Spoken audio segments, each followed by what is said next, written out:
Hi everyone, Amanda Jane here from Amanda Jane Crafts, and in today's video I'm going to show you how to make this beginner, easy, super simple purse. And it's simply a granny square folded in on each corner.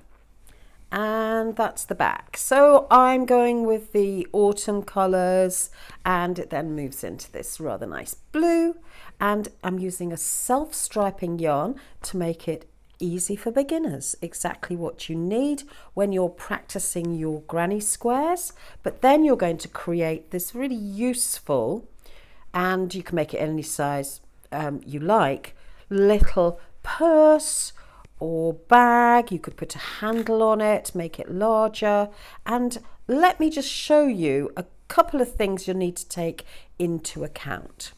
Now, the best thing to do is to start going round and round, obviously, but then you need to make sure that you have an even number of clusters when you stop, because when we fold in these edges, we want to make it very easy to join together.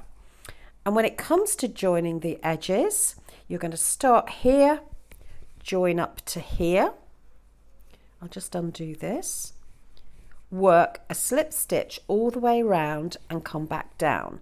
That way, you've only got two ends to weave in, one in the middle and one right at the end. So I've worked it out so that you've got it. It is very simple to do.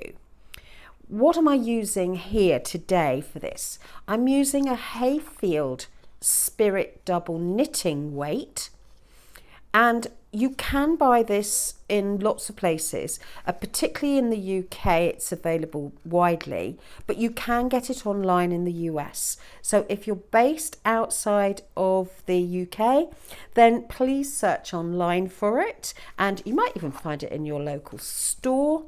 On the back, it will show you this useful information. You're going to need a size 4mm crochet hook. We'll be using a darning needle at the end, and obviously a pair of scissors. Now, I really like this because it has that sort of Halloween autumnal look, but then it goes into maybe colourways that I wouldn't have chosen. But the overall effect is great. It even has that sort of South American vibe as well. So let's get started. I'm going to do a mini version so that you don't have to wait for me to crochet all the way through another one of these. So let's find the start. Now, the good thing about, let me zoom out a little bit. The good thing about this sort of yarn is that if you're very fussy about your colours, you could unravel it and create sort of balls of the colours that you really favour. And you could even, you know, go as far as saying, right, I'm going to make all the purple and pink together, and then move into these colours, and then separate out the blues and the greens. But to be quite honest, life is too short. I think we'll just start and we'll go with the flow. But it is an option with self-striping yarn, and I have done that in a baby cardigan where I did actually divide the yarn up into 6 different shades. And yeah, that worked for a baby cardigan. I'm not sure, I mean, a baby cardigan might look nice in this. But let's keep this to one side, and we're going to start off with our magic ring in the usual way. Well, the way I do it anyway. Make an X over your first two fingers of your left hand. Take your crochet hook, yarn under the top right leg, over the top left, scoop a hook, a little loop underneath, and then under the left leg again. And there you have your magic ring. Pull the tail, that's the working yarn. Pull it so it's about 1 centimetre, half an inch across like so, and we're going to do 2 chain. We're then going to do 11 double crochet into this circle. Magic circle, magic ring, magic loop, whatever you like to call it. So yarn over, insert your hook, yarn over, pull up a loop, yarn over, pull through 2, yarn over, pull through 2, yarn over, insert your hook, yarn over, pull up a loop, yarn over through 2, yarn over through 2, yarn over, insert your hook, yarn over, pull up a loop, yarn over through 2, yarn over through 2, yarn over, I'm going into pink, pull up a loop, yarn over through 2, yarn over through 2, yarn over, insert your hook, pull up a loop, yarn over through 2, yarn over through 2. Just tighten it up as that magic ring will ease its way open a touch. Yarn over, insert your hook, yarn over, pull up a loop, yarn over through 2, yarn over through 2, yarn over, insert your hook, yarn over, pull up a loop, yarn over through 2, yarn over through 2. Let's check our number count. So we have the chain at the beginning, 1, 2, 3, 4, 5, 6, 7, 8, 9, 10, and 11. So my first 3 chain counts as a double crochet, and I don't like the tension on that last one, so we'll redo that one. There we go. We want to pull that tightly so it closes up the center. We're going to find the top of the first 2 chain, insert our hook into the front loop and the back loop, and do a slip stitch, which is simply yarn over, pull through, and pull through again. So now we have a circle of 12 double crochet, which we are going to divide into 4 sets of 3. Now, the first round we're going to keep going in this direction. But after that, we're going to be swapping directions each round. You'll see that as we go forward, and I'll explain why. So let's start with 3 chain this time. 1, 2, 3. Yarn over, and we're going to do a double crochet into the space just behind those 3 chain. And we're going to do 2. 1.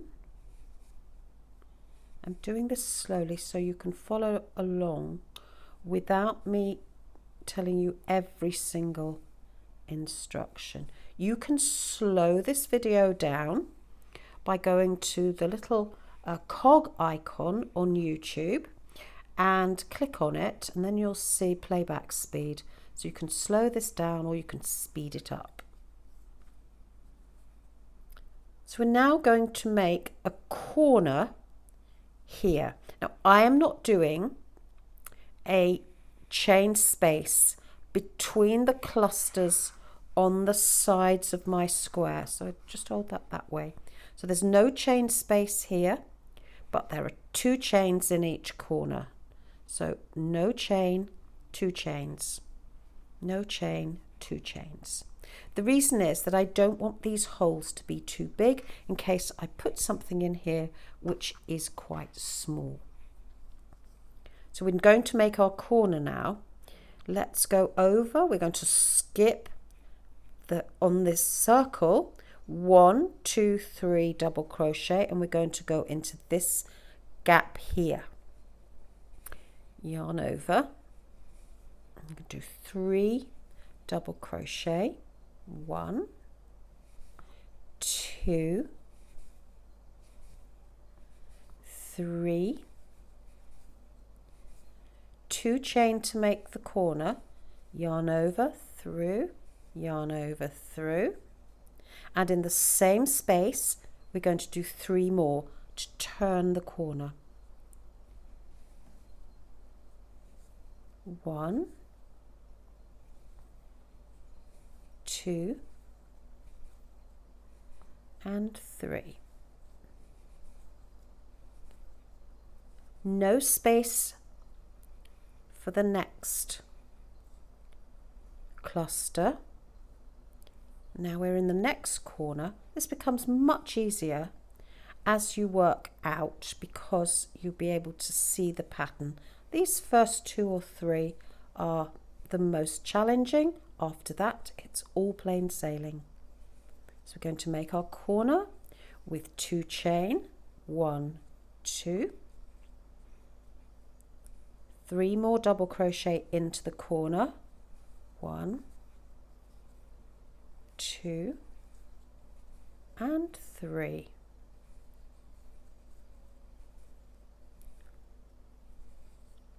Now I made an error there. That's it, we don't want it, we want to go straight to this corner, yarn over, and I like this center to be just a little firmer, so that's why there are no chain spaces, but you can adapt it as you like. There's no right or wrong way for doing things in crochet, well, unless it doesn't look right, but you know, go with the flow. It's a mindful hobby. I'm going into this corner now for our second cluster of 3, group of 3, cluster of 3. Now we've come back round to the beginning and we just need to finish off this first corner. So we're just going to do 3 double crochet into this first corner.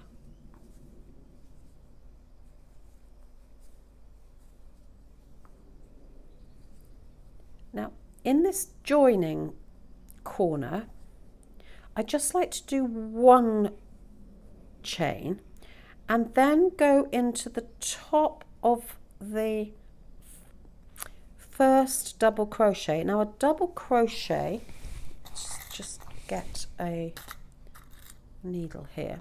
A double crochet stitch is this bit plus the top here. So it goes like a P shape.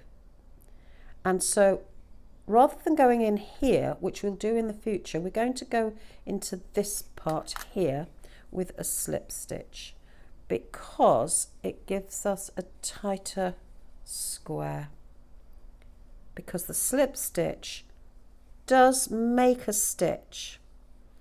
Okay, now unlike a lot of patterns, what I like to do here is to do 3 chain, 1, 2, sometimes depending on my tension I might just do 2, but we'll do 3 today for simplicity. We're now going to turn our work.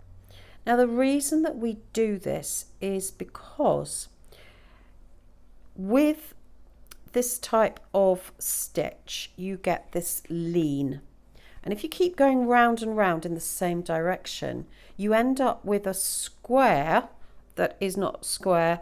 It leans to one side, either that way or that way, depending on whether you're looking at the right side or the wrong side. Now what you don't want is to have a square that's leaning that you then fold in. Now I know I'm being very fussy, but it's just a top tip to keep your granny squares really super neat. Now with where we are at the moment in the corner, we want to do the whole corner because this chain is coming up at the beginning of the gap, which you can see just here. So we're going to do 2 more double crochet, 1, 2. We're going to complete this corner with 2 chain, and we're going to do our next cluster in the same corner.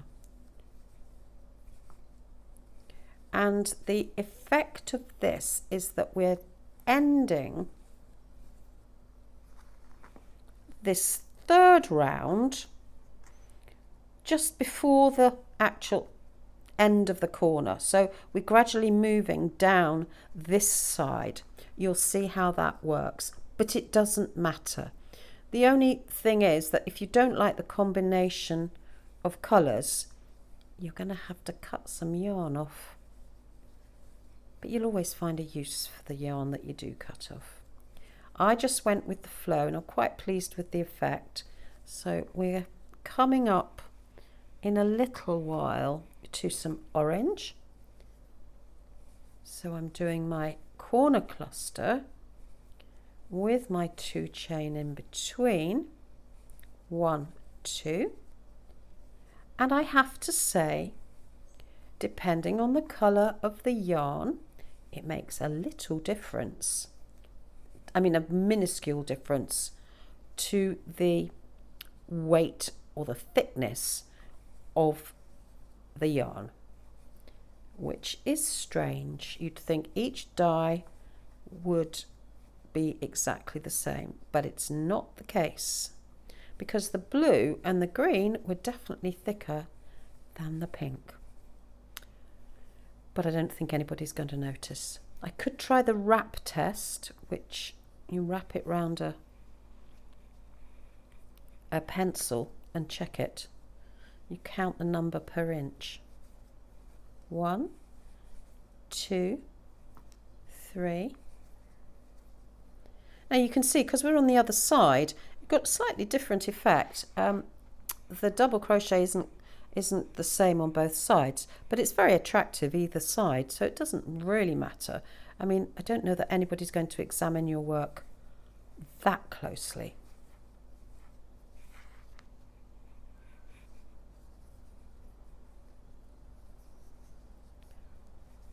Coming up to the next corner. I mean, the tendency is either to put an extra chain in between your clusters, because that's what you've been used to doing, or to put not enough chains in the corner, or to miss out the chains completely, in which case a bit of a reviewing as you finish your round, you'll spot any little mistakes as you go forward. Just pull a little bit more of this yarn, and you can see we've moved on to the orange colour. The last cluster. Now I don't need a chain in between. I'm now going to go into the top of the 3rd chain. Don't go into the space, try and go into that top of the 3rd chain, which can be a little tricky. Just push your hook through, slip stitch, 3 chain, 1, 2, 3, and turn your work. So we now we've just done round 3, and you can see if I fold this in half, we're going to have the middle at this point, which actually makes it much more difficult to sew up. So it will always end on an even round. So we're going round in the other direction. We're going to do 2 more double crochets into this space to complete that cluster. 1, 2, no chain, 1, 2, 3,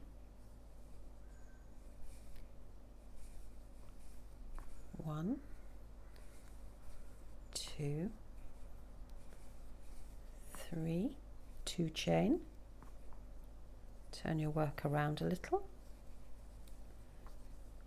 1,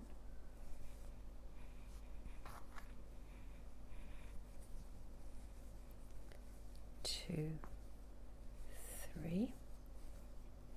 Now some people like to take their yarn from the center of the skein or ball, which is fine. I've never found it particularly helpful, but you know, feel free to hunt in the center to pull your yarn from, excuse me, if that's how you prefer to work. 2 chain, turn your work.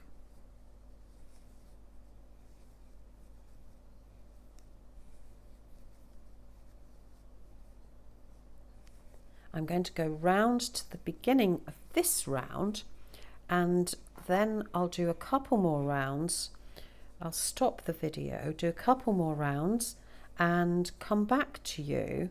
So when I've done 6 rounds, so you don't have to watch me go round the last 2, but just watch for the last bit to refresh your memory on the join.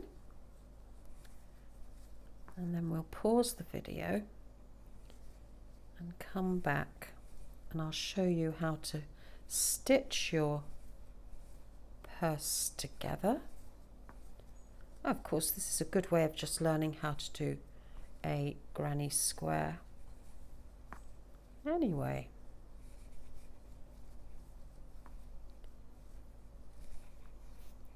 I think I'll be using this yarn to make some really funky pumpkins for Halloween. So check out, I'll put the link in the video below so you can check out my rather fun pumpkins where you'll learn some more techniques. I like to use a half double crochet for those. That's a nice seasonal thing to have. Decorate your table.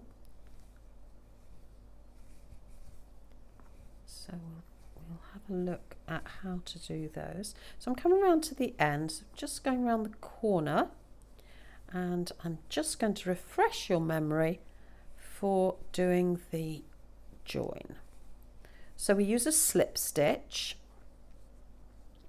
Find the 3rd chain, which is the one next to that P shape. Put your hook in the front and the back, like so. So it's really firm. Yarn over, pull through and pull through. So there we go. That's joined up. So now we have 1, 2, 3, 4. We'll pause the video here and come back in 2 more rows.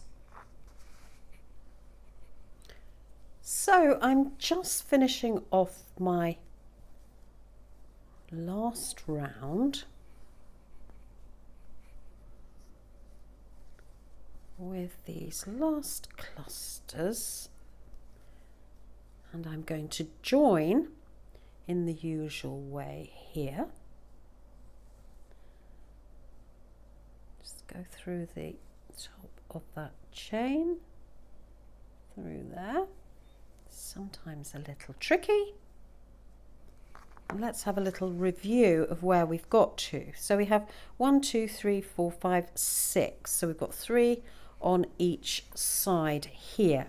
So I want to just slip stitch across over to the center of the row. So go into the top of the next stitch and just slip stitch 1, 2. Now I'm going to decide how I'm going to fold my square to make it into a smaller square. So I'm going to turn it over. We'll do that weaving in right at the end, and I'm going to fold into the corner here, like so. So this makes a little coin purse, and I'll attach a button to close it. So we're going to work our way up here, joining our work. We're going to go round this section here with a slip stitch to make this a little firmer so it's got less stretch, and then we'll end down here. So let's start. We're going to do slip stitches. The first thing to do is to match up your holes. 1, 2, 3, so that we can match our stitches along the top here. Now if you make a mistake, it doesn't show, so don't worry too much about it. Now for the first stitch, I'm going to go into the back loop of this stitch here. I'm going to find the back loop, the front loop, well the back loop if you turn it round. We'll call it the back loops because technically they are both back loops. And we're going to do a slip stitch. So yarn over, pull through both and pull through the loop on your hook. And then we're going to keep our work just turned towards ourselves. We're going to pick up the back loop and the back loop of the next stitch. Sometimes a little tricky to find. Yarn over, pull through all 3.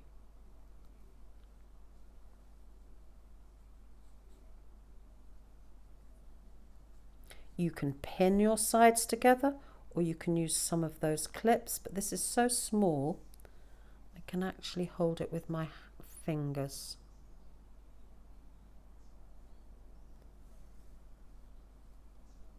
So I'm just working my way with this orange all the way up to the middle of our purse.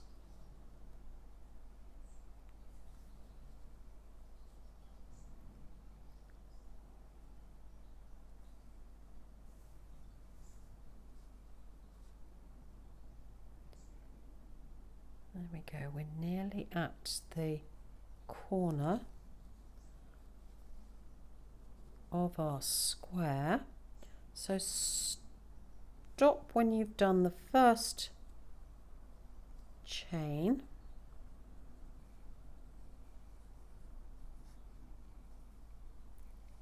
Place your work down because we're now going to go up this side here. So go into the second chain of this corner, 1, 2, going through the back loop again and slip stitch through just 2. And then we're going to slip stitch in each of these stitches. Now I decided to go into the back loop to be consistent, but you could go into the whole stitch if you prefer. But this just firms up the edges of your granny square.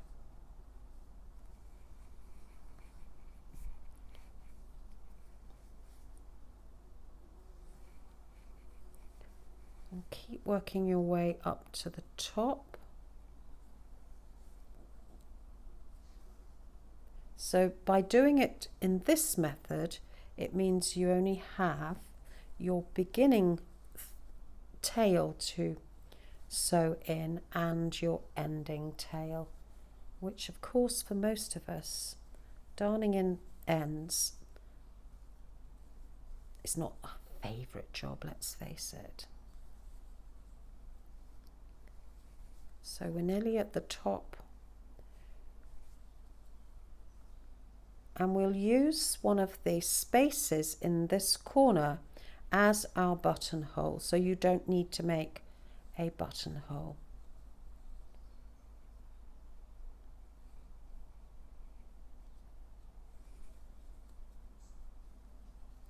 Just work your way round.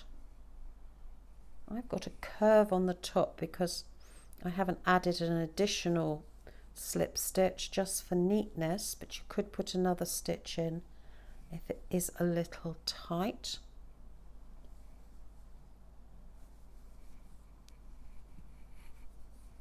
I think this orange will last me all the way to the end of the project, but you might get, if you're using this variegated self-striping yarn, you might get some interesting edges.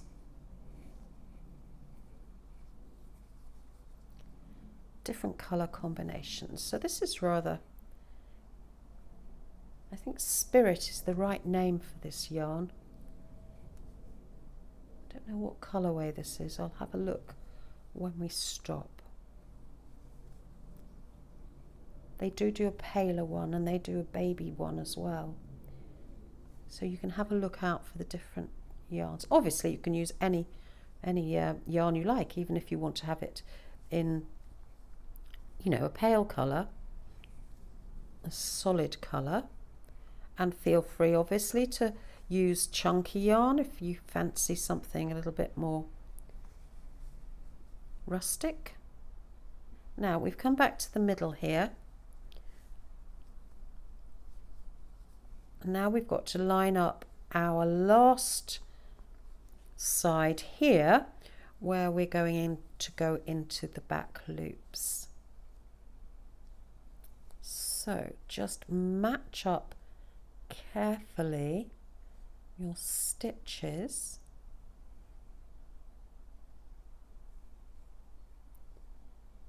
and find that first stitch. It can be a little tricky.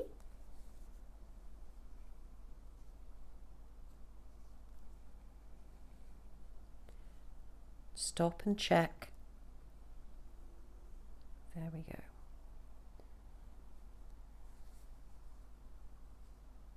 And just work quickly. I'll do this as quickly as I can down this side, and then we'll fasten off.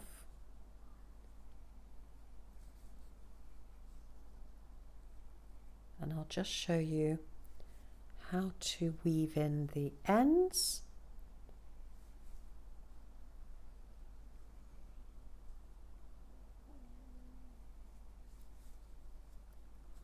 Last few stitches. I am going to put one right in the end here.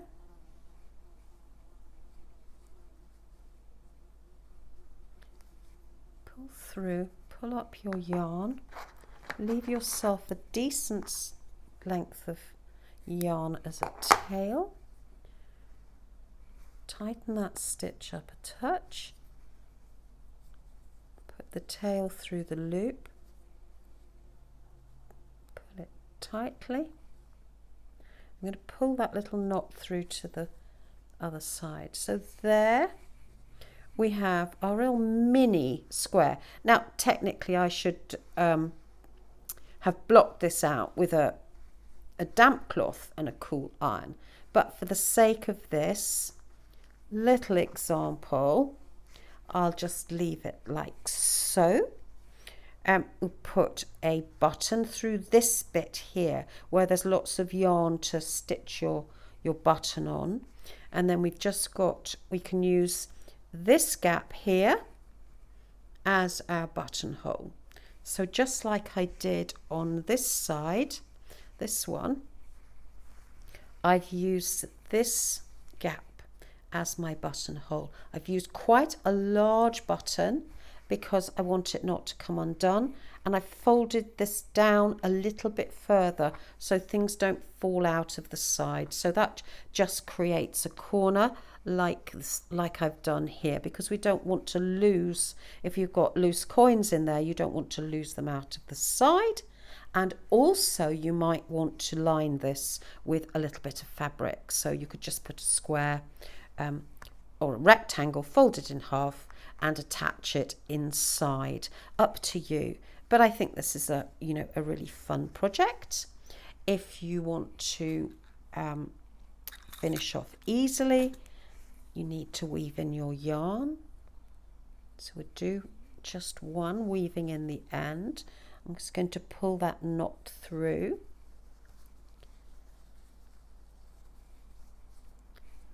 And when you weave in your ends, make sure that you go backwards and forwards a few times so the end does not work its way loose.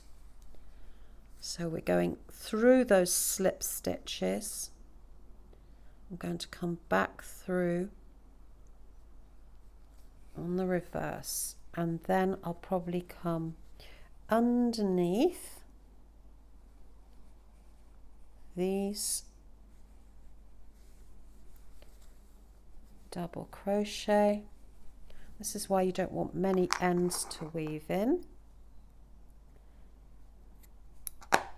And then you've just got the center one to do right at the beginning. It's a huge needle. Now go round in the same direction all the way around like so.